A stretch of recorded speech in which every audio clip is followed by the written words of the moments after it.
Лежим. Ноги выпрямили. Ноги выпрямили. Смотрим наверх.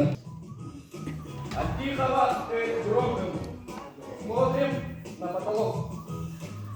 И от тихого шепота. Вот так. Должен быть коллективный орган. Поняли? Окей. Готовы? Да. Я вас не слышу! Красавцы. И раз, два, три. Начинаем.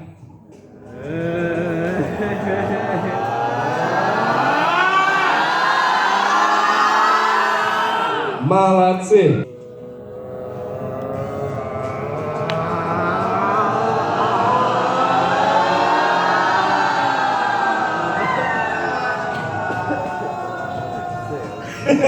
У кого-то дыхалки больше, оказывается, чем у всех. Молодцы, молодцы, ребята. А теперь, Света, ты передаешь.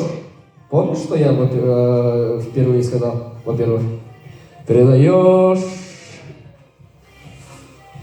тебе. Как тебя зовут? Спартак. Спартак.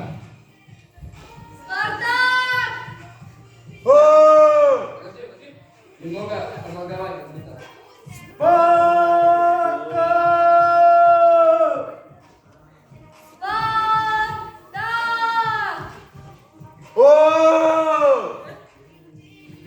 Этот зверь зовется лама.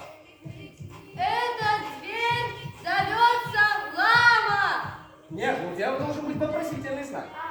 Как будто спрашиваете, этот зверь зовется лама?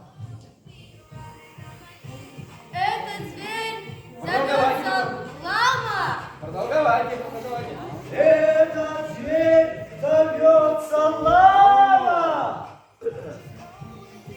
Этот зверь зовется лама. Лама дочь и лама мама. Лама, дочь, лама, мама. А теперь давай еще немного продолговать ей, как будто она очень-очень далеко. Не здесь, а вон там, уже в Якутске. Лама, дочь.